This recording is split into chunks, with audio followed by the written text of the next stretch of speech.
Hello everyone, and welcome to the fourth episode of the Super Uniques project.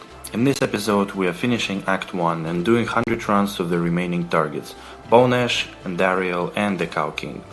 This episode so far was the hardest to make as I am not the most efficient cow runner and it took me actually about 12 hours to make those 100.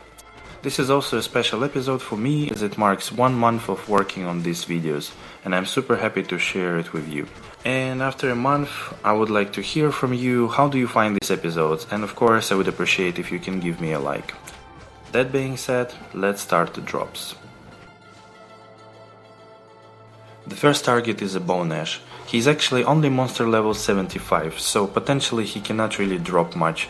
To run him I chose a fire sorceress and it was actually a mistake because there are a lot of fire immunes in the area and I couldn't kill majority of the elites. As I expected, he actually didn't drop almost anything special. The only thing noteworthy was the circlet that was +2 to martial arts with a life leech, nice life and amazing amount of resistances.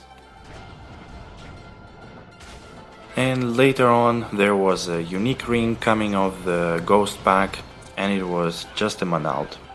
As I said, he's being one of the easiest targets to run comparing to Pindle for example, but he doesn't have that high TC class to drop from, so really not worth it. The next one on the list is the Andariel. She is an Act 1 boss and actually a Queen of SOJ. And this is exactly what I was hoping for to find, as I still miss it on my Holy Grail. However, the first drop was on a run 11 and it was a unique ring. This time it is a Carrion Wind. On a run 16, I get the unique Warhammer, and yes, this is the Iron Stone and another low-level Grailer off my list.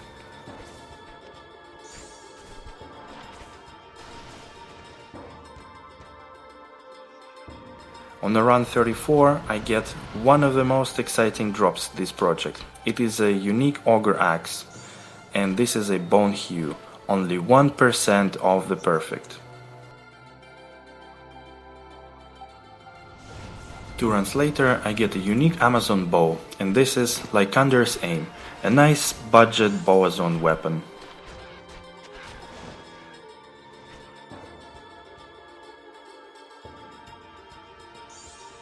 Four runs later, I get a nice double jewelry drop.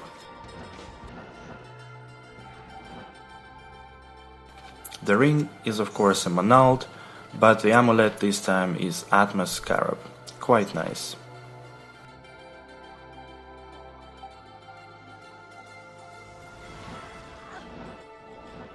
On a run 61 I get an amazing double drop again, so this time it is an ethereal rock stopper, quite nice budget mercenary helm. And the Sandstorm tracks, very good boots.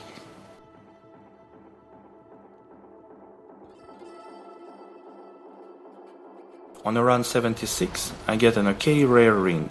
This actually gives 100 to attack ratings, some life, some fire resist and 10 MF. And one of the last drops from the Andariel is happening on a run 93. This is a unique totemic mask and it is a Jalal's main. The special thing here is that it is also 1% of the perfect. And now guys, let's switch the gears a little bit and look into the cow drops. Personally, I'm not a perfect cow runner, so it took me about 6 minutes to run in the beginning and maybe 4.5 in the end, but I'm very excited about what cows delivered to me this time. I ran them with my Javazon and it had about 150 MF and players 5 settings. On the run number 6 I get an amazing Grand Charm. It gives 9 to maximum damage, 74 to attack rating and 36 to life. This is definitely a great charm and upgrade for my Zeal Palar. 3 runs later we start our train of the mid runes and the first one is the Lem rune. Next drop I actually forgot to hit the record button, but I dropped on the run number 11 a Mal rune. You can see it in the top right corner. 3 runs later, another mid rune drops, and this time it is an arm rune.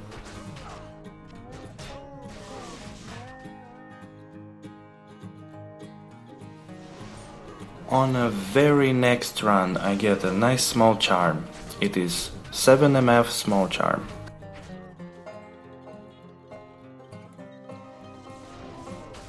And again, on a very next run I get a double drop. First is the set War Hat, which is a piece of a Cow King set.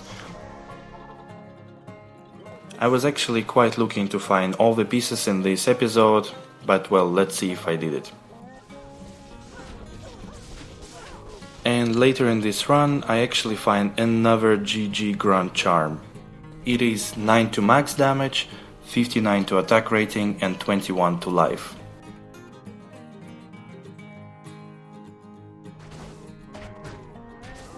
On the run 18 I get another mid rune, which is a pull rune.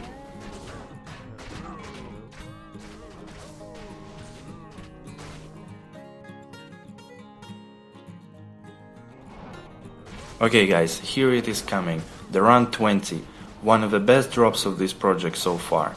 This is a high rune and it is a low rune. This is actually only third in my collection, so I will definitely roll a grief with it.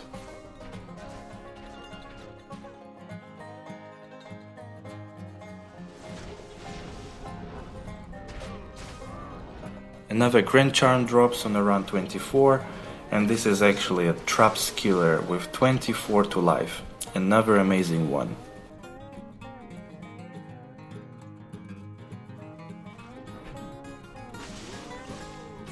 We get one more pull rune on a run number 33.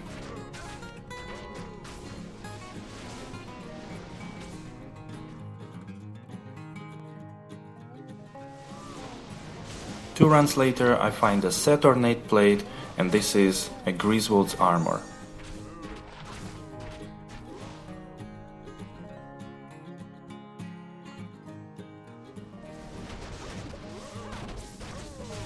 Run 48 brings me another amazing small charm. This time it is a plain 5 all resistances. On the run 52 I find really exciting drop for me. This is a unique Grim Helm and it is a Vampire Gaze.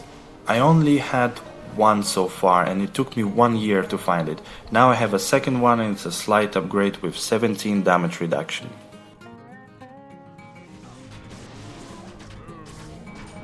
Run 55 brings me another Skiller Grand Charm and it is quite a useless one. 1 to master is for Barbarian.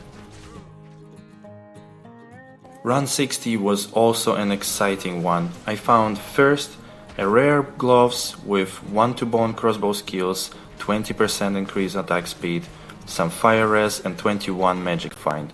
Considering I don't have good bows on gloves, this is really nice for me. And on the same run, actually, I drop another high rune, and this time it is a Vex rune.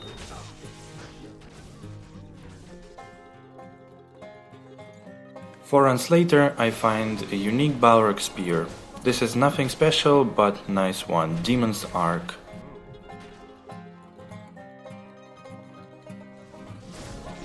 On the run 69, I find again a War Hat from a Cow King set, and it is Cow King's Horns.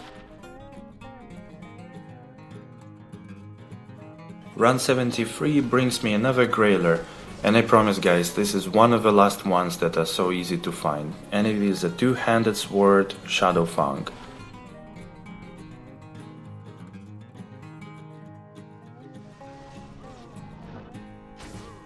On the run 84 I find another nice small charm. This time it is 11 to fire res and 13 to life.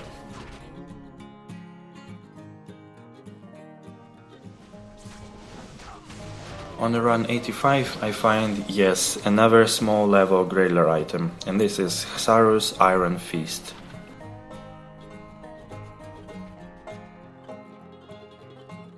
And the last noteworthy drop of this project was on the run 88, and this is another Grand Charms killer, this time Shadow Disciplines for the Assassin. Okay guys, that was it for this episode. I'm definitely more than happy with this one, as I found so many runes and nice charms. Next on the list is Act 2. Pretty exciting to change the scenery, and also there are tons of unknown super uniques and locations, so I can't wait to see what it brings. For this one, if you watched till the end, please let me know in the comments what is your actually go-to character for cows, and what drop did you like the most. And as usually, thank you for watching and hope to see you next time.